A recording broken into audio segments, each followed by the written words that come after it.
अपनी छोटी सी खाट पर लड्डुओं के सपने देख रहा था। तभी अचानक खिड़की से एक नीली चमक उसके कमरे में आ रही। वो घबरा उठ बैठा और देखा उसकी पोटली से मोरपंख हल्की हल्की रोशनी छोड़ रहा है। भीम समझ नहीं पा रहा था कि ये जादू है या कोई उसे बुला रहा है। उधर उसी समय जंगल के बीच काले बादलों जैसी परछाई उठी। उसकी आंखें अंगारों की तरह लाल थी। उसका नाम था काला तांत्रिक। वो बुदबुदाया, मेरा जादुई मोरपंख ये छोटे बच्चों के पास कैसे पहुंच गया? वो पंख मेरा है और मैं उसे लेने आ रहा हूँ। जैसे ही उसने अपने हाथ उठाए, पूरा जंगल कांपने लगा। पेड़ हिलने लगे, उल्लू चिल्लाने लगे। अगले दिन सुबह भीम अपने दोस्तों से मिलने गया। वो उन्हें सब बताता है। कल रात मोरपंख चमक रहा था, मुझे डर लग रहा है।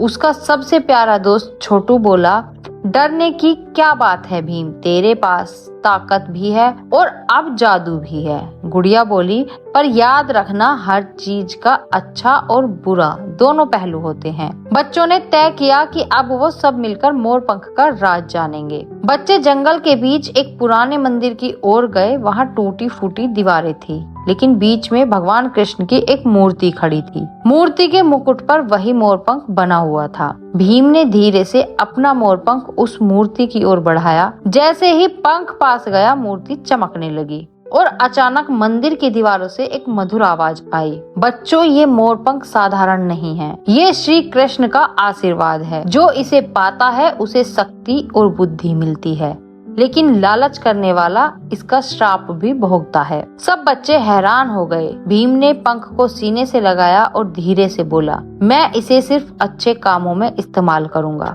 अचानक मंदिर के बाहर जोर जोर से रोने की आवाज आ रही थी। गांव वाले घबराए हुए भाग रहे थे। एक विशाल जंगल का हाथी गांव की ओर बढ़ रहा था। सब लोग चिल्ला रहे थे, बचाओ बचाओ बचाओ। भीम और उसके दोस्त दौड़कर वहां पहुंचे। हाथी गुस्से में पेड़ों को तोड़ रहा था। भीम आगे बढ़ा और मोर पंख उठाकर बोला, काश ये हाथी शांत हो जाए।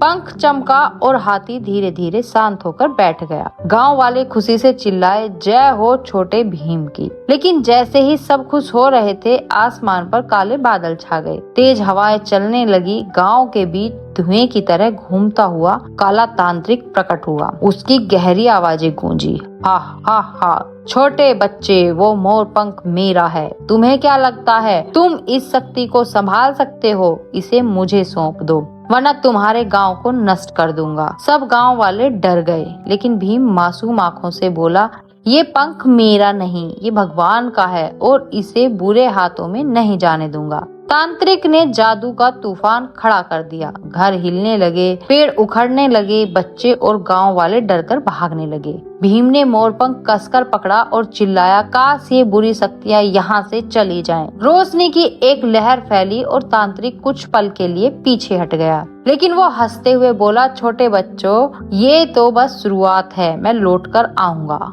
और वो काले बादलों में गायब हो गया। गांव वालों ने भीम को गले लगाते और कहते, तू तो हमारा नायक है। भीम लड्डू खाते खाते कहता है, नायक नहीं, मैं तो बस सबका दोस्त हूँ। फिर गंभीर होकर, जब तक ये मोरपंख मेरे पास है, मुझे इसे सही कामों में ही इस्तेमाल करना होगा, और अगर तांत्रिक फिर आया तो मैं और भी मजबूती से उसका सामना करूंगा। बच्चों ने उस दिन सीखा कि असली शक्ति जादू में नहीं, बल्कि अच्छे दिल और हिम्मत में होती है।